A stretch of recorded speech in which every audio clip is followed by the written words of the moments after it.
SAK. Gitu ya. Oke, baik. Nah, berikutnya mari kita dalami terkait dengan persamaan dasar akuntansi. Nah, kita mulai dengan beberapa istilah yang baru, ada istilah aset, liabilitas, dan ekuitas. Saya sampaikan secara sederhana begini. Sumber daya yang dimiliki oleh perusahaan disebut dengan aset atau aset.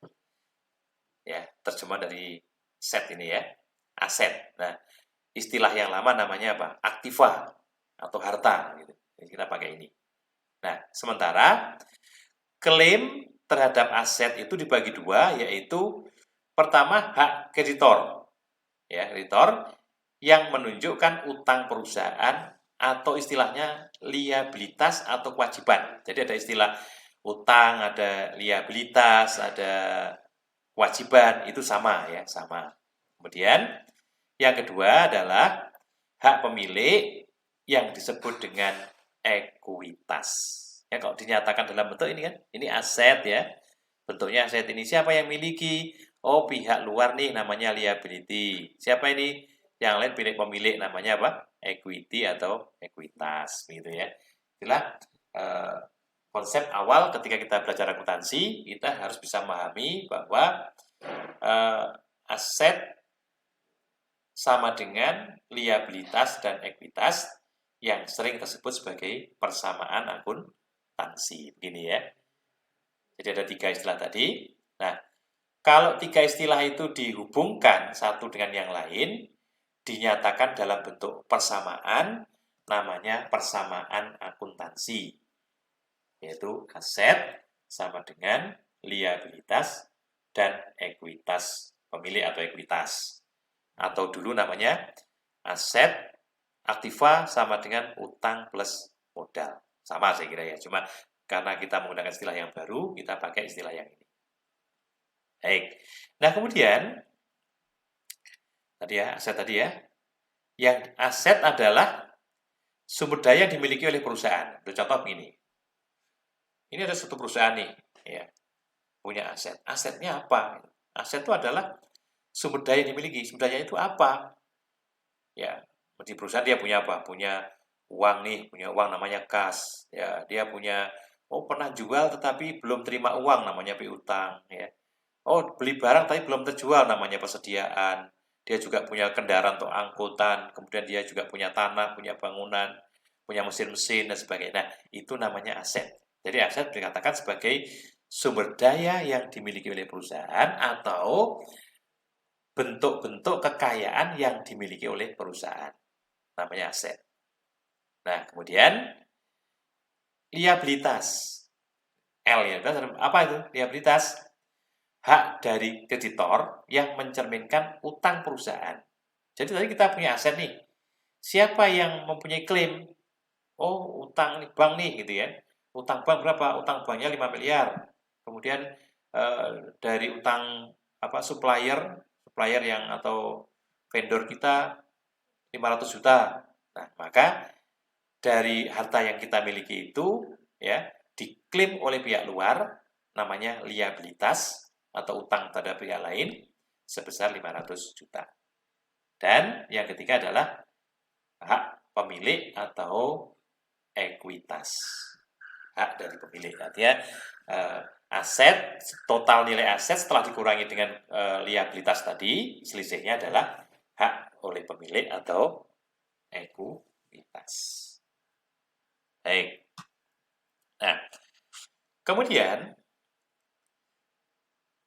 setiap transaksi yang terjadi, tadi di depan kita sudah mulai membahas tentang apa itu kejadian ekonomis itu ya, kejadian-kejadian. Nah, kejadian-kejadian itu adalah transaksi bisnis namanya. Nah, setiap kejadian tadi di muka tadi pasti mempengaruhi persamaan akuntansi tadi. Pasti mempengaruhi. Nah, kita lihat ini. Sehingga topik kita judulnya adalah pengaruh transaksi bisnis terhadap persamaan akuntansi. Nah, pertanyaannya adalah apa yang dimaksud dengan transaksi bisnis? Nah, kita lihat ini. Transaksi bisnis adalah kejadian atau kondisi ekonomi yang secara langsung mengubah kondisi keuangan perusahaan. Ini tadi ya, ini kondisinya ini kan. Aset, liabilitas, ekuitas ini kan, atau aset, kewajiban, dan ekuitas gitu ya. Jadi mengubah kondisi keuangan perusahaan atau secara langsung mempengaruhi hasil operasi suatu entitas. Hasil operasi itu apa? Pendapatan dan beban nanti masuk mempengaruhi ini. Mempengaruhi apa? Stockholders equity ini atau modal pemilik ini. Gitu ya. Jadi yang dimaksud dengan transaksi keuangan atau transaksi bisnis itu apa? Kejadian atau kondisi ekonomi yang secara langsung mengubah kondisi keuangan perusahaan atau secara langsung mempengaruhi hasil operasi suatu entitas. Nah, saya sampaikan tadi bahwa semua transaksi bisnis akan berpengaruh terhadap persamaan akuntansi. Nah, sekarang mari kita lihat ilustrasi tentang pengaruh transaksi bisnis terhadap persamaan akuntansi. Mari kita lihat. Dimulai dari 1 Desember tahun 2019. Tuan Andi mendirikan usaha bengkel kendaraan bermotor yang diberi nama Bengkel Andi. Ini bengkelnya ini. Kendaraan bermotor ya. Dan mobil ya. Bengkel Andi. Nah, untuk itu Tuan Andi menyetorkan uang 300.000 ke Bank BNI atas nama Bengkel Andi. Jadi Tuan Andi pertama kali dia mendirikan usaha kan. Nah, nyetor uang 300.000. Nah, kalau Anda protes, Pak, apa bisa dipakai 300.000? Nah, ini ada contoh saja. Gitu. Jadi jawaban saya contoh saja untuk memudahkan pemahaman kita terhadap transaksi dan bagaimana pengaruhnya terhadap persamaan akuntansi. Mari kita lihat bagaimana pengaruhnya. Kita lihat di sini. Nah, ini pengaruhnya. Jadi, aset yang berupa kas bertambah, ya di sebelah kiri sama dengan ya. Kemudian modal Andi bertambah 300, ini investasi oleh Andi. Pertama kali begitu berdiri. Jadi sekarang kita punya aset kas dan pemilik berapa? Modal Andi 300.000. Ini yang pertama. Yang kedua ini. Membayar sewa tempat usaha bulan Desember 20.000. Jadi tadi sudah nyetorkan uang 300.000, sekarang dipakai 220.000 untuk sewa tempat usaha. Nah, kita lihat ini bagaimana pengaruhnya. Nah, ini. Jadi ini saldo sebelumnya adalah 300 kan? Nah, dikurangi ini B ini kan kurangnya apa? Kasnya diambil 20.000, ya 20.000 untuk apa? Bayar uang sewa. Nah, karena uangnya berkurang, otomatis modal Andi berkurang. Karena ini perusahaan perorangan ya. Perusahaan pribadi perorangan itu.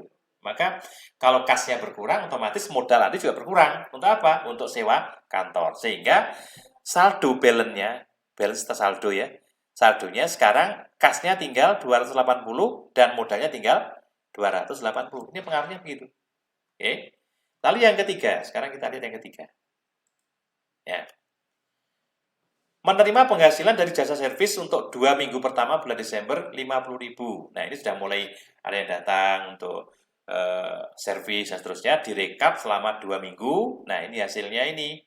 2 minggu ini. Nah, bagaimana pengaruhnya terhadap persamaan? Kita lihat. Nah, tadi kan balance-nya tadi kan 280 kas, kemudian modalnya 280. Nah, sekarang ditambah ini. Ada terima kas dari pelanggan kita 50.000 dan modal kita sekarang bertambah jadi 50 ya. Namanya penghasilan jasa. Nah, sehingga jumlah sisi kiri aset sekarang berubah menjadi 330, yang kanan berubah menjadi 330. Kenapa? Karena ada tambahan penghasilan dari jasa servis. Yang ketiga. Yang keempat, kita lihat keempat, karena perusahaan merasa kurang dana, pinjam uang ke bank.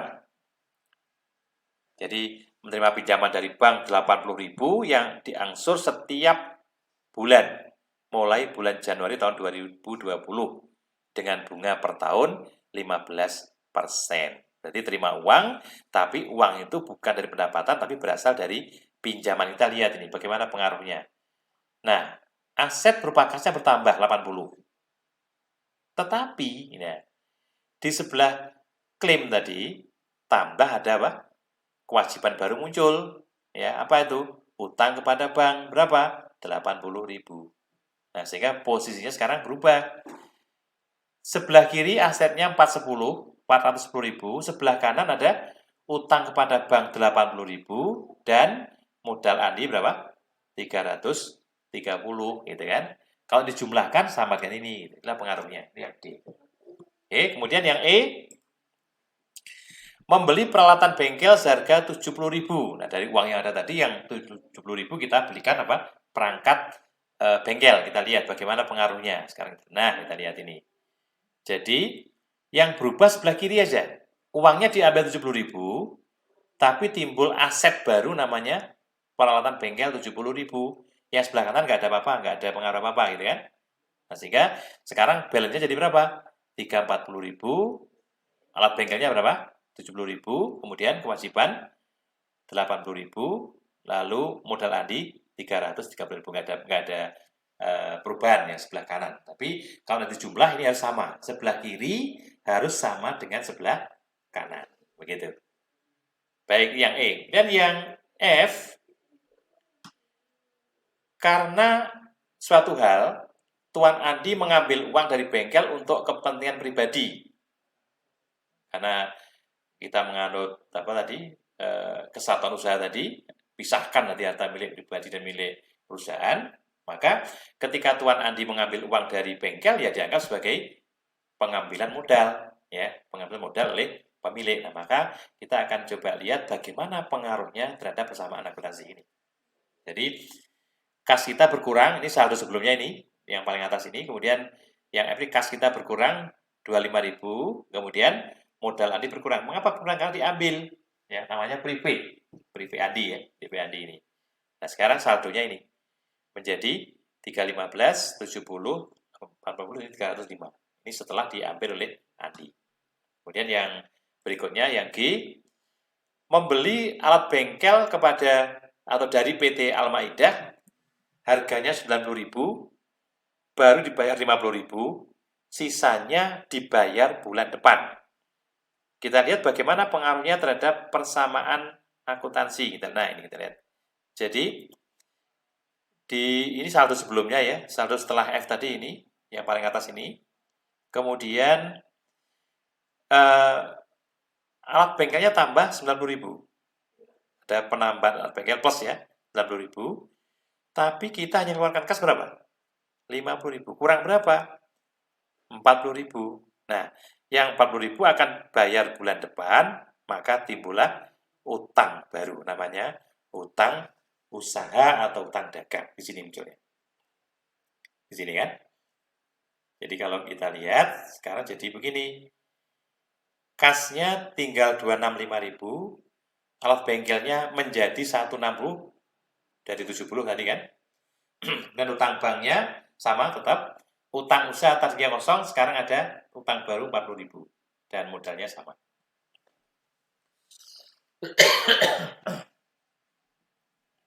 Oke, itu catatan akuntansi yang G. Jadi bagaimana pengaruh pembelian alat bengkel yang dibayar dengan menggunakan DP dan sisanya dibayar kemudian.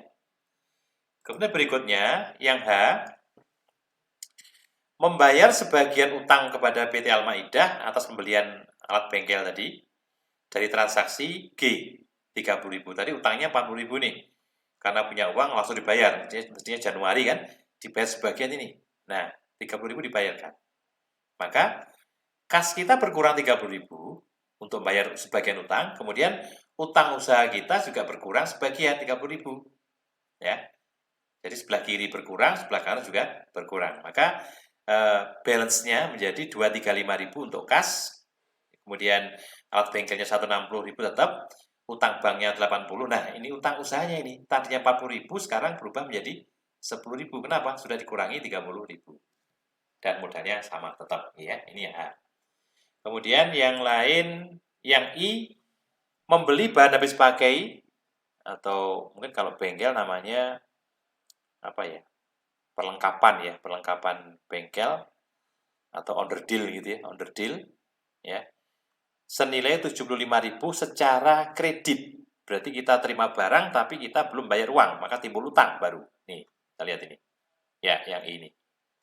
Jadi BHP-nya bertambah 75.000, kemudian utang usahanya bertambah 75.000. Sehingga sekarang kita lihat kasnya tetap 235.000, tapi BHP-nya bertambah 75.000, kemudian alat bengkelnya sama, tetap 160.000, utang banknya 80.000, utang usahanya tambah 75.000. Tadi 10.000 ya, sekarang jadi 85.000 dan modal Andi 305.000.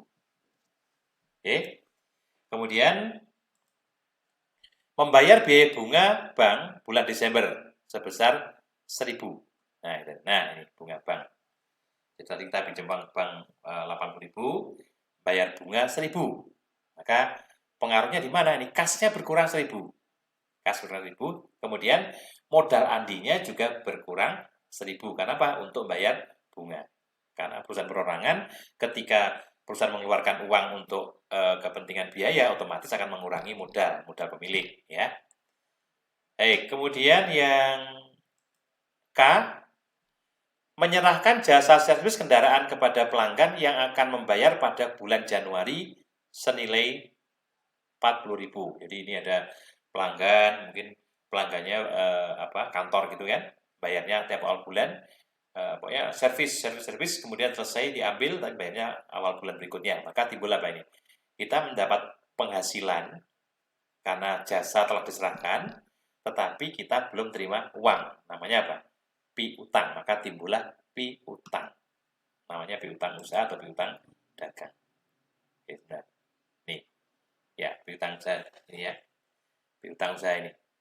Piutang usaha timbul 40.000, ya. Kemudian pendapatannya bertambah, pendapatan menambah modal Andi gitu ya. Pendapatannya saya walaupun belum terima uang ya. Makanya bentuknya apa? Piutang atau tagihan. Tagihan siapa? Tagihan bengkel Andi kepada pelanggan. Kapan itu ditagih? Dibayar bulan depan atau bulan Januari. Ini yang K. Kemudian berikutnya L, membayar gaji pegawai bulan Desember sebesar 30.000. Biar gaji pegawai 30.000. Kita lihat bagaimana pengaruhnya terhadap persamaan akuntansi. Nah, yang L ini ya. Karena bayar berarti keluar uang, berarti kasnya berkurang 30.000, yang lain tetap. Kemudian, nah karena biaya masuk ke sini ya, biaya mengurangi modal, maka modal Andi berkurang 30.000 untuk bayar beban gaji. Ini adalah balance atau saldo setelah ada transaksi yang ke L. Oke. Nah, baik. Nah, kemudian terakhir pada tanggal 31 Desember ya, bahwa bahan habis pakai di gudang tadi ya, spare part tadi, on the deal tadi ya, ini tinggal 45.000 gitu. Tinggal 45.000. Tadi kita beli berapa? Tadi lihat ini. Nah, tadi belinya 75 kan? Tinggal beli 75. Karena on the deal itu kan nyatatnya tidak setiap saat dicatat kan. Lalu akhir bulan dihitung nih. Dihitung yang ada di loker-loker atau ada yang di almari itu nilainya berapa? Oh, ternyata nilainya tinggal 45 gitu. Jadi kita beli 75, totalnya 75.000. Ternyata di gudang itu kalau dihitung nilainya tinggal 45. Artinya apa itu? Selisihnya sudah dipakai. Kalau dipakai berarti sudah menjadi biaya, namanya beban BHP atau biaya perlengkapan, gitu kan? Nah, sehingga tadinya kan 75 nih. Pada akhir tahun, akhir bulan Desember tinggal 45, berarti yang dipakai berapa? 30. Maka yang M ini akan mengaruhi apa? BHP-nya berkurang 30.000, karena ini biaya otomatis modal Andi juga berkurang 30.000 di sini. Nah, ini transaksi yang terakhir, sehingga inilah saldo terakhir, ya, saldo terakhir pada akhir bulan Desember tahun 2019.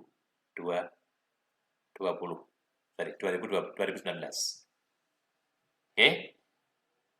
Nah, kalau transaksi dari A sampai dengan M tadi kita ringkas dalam bentuk satu lembar persamaan akuntansi.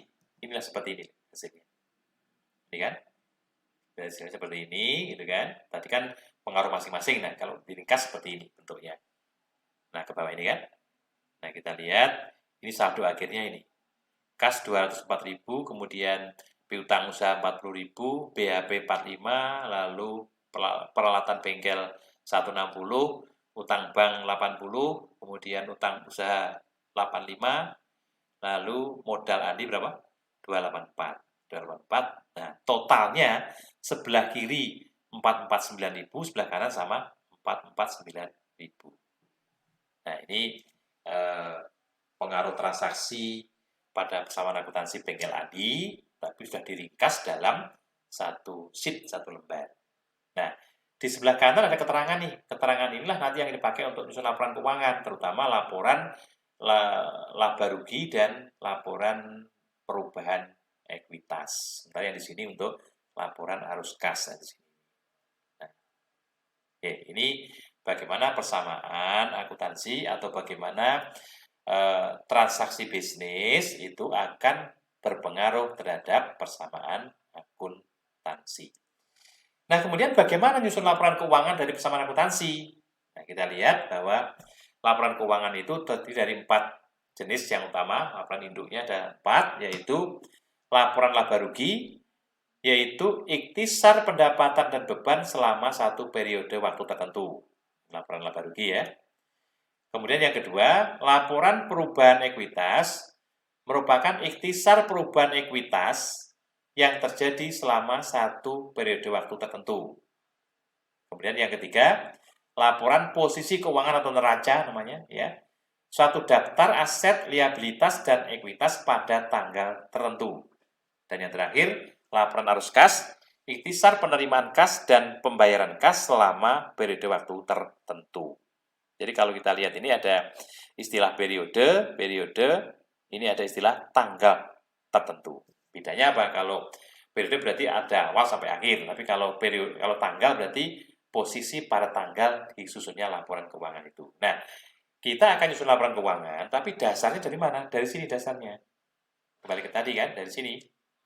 Jadi nyusun laporan laba rugi, laporan pendapatan dan beban ini yang kita cari nih, pendapatan yang mana, beban yang mana ini? Ini beban sewa, penghasilan jasa, PP nggak masuk ya, beban bunga, pendapatan jasa, beban gaji, beban HB. Ini yang kita pakai. Nanti ketika kita nyusun laporan perubahan modal, berarti modal awalnya 0. Lalu ada setoran modal 300.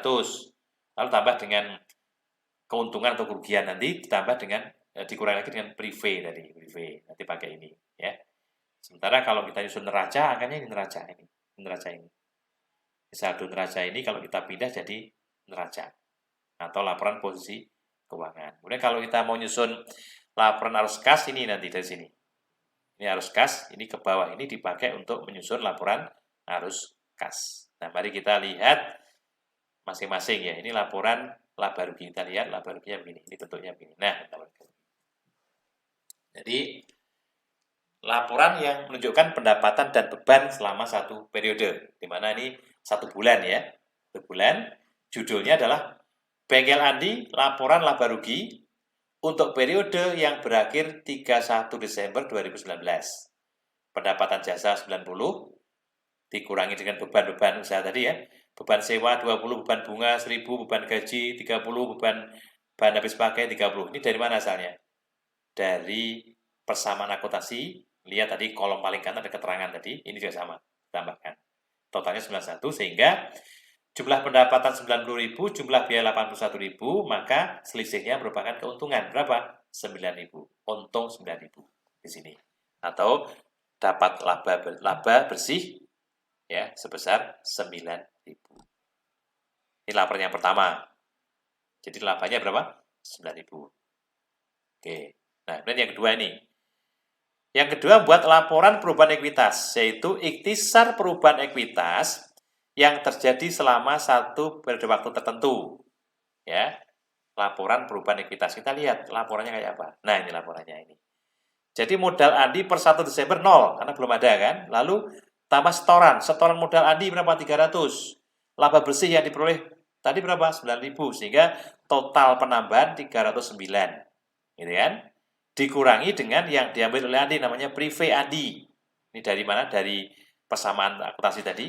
Yang sebelah kanan ada keterangan prive Andi. Nah, kita ambil ini 25.000. Sehingga, ini kan, ini. Nah, ini dari laporan pergi ya. Laporan pergi 9.000. Ya. Kemudian, nah ini ke neraca. Oke. Berapa jumlahnya ini? 284. Artinya modal, oh salah nih, modal Andi saya. Modal Andi per 31 Desember berapa? Modal Andi per 31 Desember 2019, 284.000. Gitu ya. Nah, nanti angka ini akan dibawa ke neraca atau ke laporan posisi keuangan. Kita lihat neraca itu apa? Ini neraca ini. Laporan posisi keuangan atau neraca, yaitu suatu daftar aset, liabilitas, dan ekuitas pada tanggal tertentu. Kita lihat neracanya kayak apa ini. Nah, ini neracanya. Ini semua diambil dari data persamaan akuntansi yang paling bawah tadi ya, baris paling bawah tadi. Kas 204.000, kemudian piutang usaha 40.000, bahan habis pakai 45.000, total 289. Kemudian aktiva tak lancar, yang aktiva lancar ya. Lancar itu aktiva yang dapat ditunaikan menjadi kas dalam waktu 1 tahun paling lama. Yang ini aset tak lancar ya, yang lama untuk menjadikan kas kembali. Alat bengkel 160.000, jumlah aset tak lancar 160, sehingga total asetnya 449.000. Kemudian kewajiban dan ekuitas atau liabilitas dan ekuitas, ini ada utang usaha 85, utang bank 80, hanya jangka pendek ya, jangka pendek sebesar 165, kemudian modal Andi 284, sehingga totalnya berapa? 449. Ini ya. Dan terakhir, laporan arus kas bengkel Andi, kita lihat apa ini. Jadi laporan arus kas adalah ikhtisar penerimaan kas dan pembayaran kas selama periode waktu tertentu. Laporan kas ini ya, laporan arus kasnya ini. Jadi saya ulangi, laporan arus kas adalah ikhtisar penerimaan kas dan pembayaran kas selama periode waktu tertentu. Nah, mari kita lihat laporannya. Nah, ini laporannya. Jadi di dalam laporan arus kas itu dibagi ke dalam 3 bagian. Satu, arus kas dari aktivitas operasi, arus kas dari aktivitas pendanaan, dan arus kas dari aktivitas investasi di situ ya. Jadi misalnya untuk operasi, untuk bayar sewa tempat 20, untuk penerimaan dari pendapatan jasa 90, bayar beban bunga 1.000, bayar beban gaji 30, totalnya masuk bersih ini ya, karena lebih tinggi 39.000. Kemudian arus kas dari aktivitas pendanaan, setoran pemilik 300.000, pinjaman dari bank 80, kemudian pengambilan oleh pemilik 25, sehingga positif 355.000. Kemudian untuk aktivitas investasi ada untuk pembelian alat bengkel 100, lalu untuk bayar utang pembelian alat bengkel 30. Totalnya berapa? 190 minus, sehingga penerimaan kas bersihnya adalah 204. Ini ya. Sama dengan kas di neraca, 204. Kenapa nggak ada tambahan? Karena pada awal bulan masih nol, belum ada kas yang ada. Nah, untuk laporan bulan berikutnya atau tahun berikutnya, nanti akan ada ditambahkan pada saldo awal sebelumnya. Tapi nanti ya, ini kalau ada, ini kebetulan tidak ada. Oke, saya kira itu yang dapat saya sampaikan untuk ruang lingkup akuntansi. Silahkan dipelajari dengan baik, disimak secara baik, tapi jangan lupa tetap harus membaca dari buku-buku yang disyaratkan. Nah, kalau enggak, ya nanti sekedar hanya mendengarkan saja, tidak paham betul, karena yang saya jelaskan diringkas saja, tidak semua dijelaskan. Nah, sehingga mau tidak mau Anda harus mencoba untuk membaca dari buku. Saya kira itu untuk pertemuan yang pertama. Nanti kita lanjutkan pada pertemuan-pertemuan selanjutnya.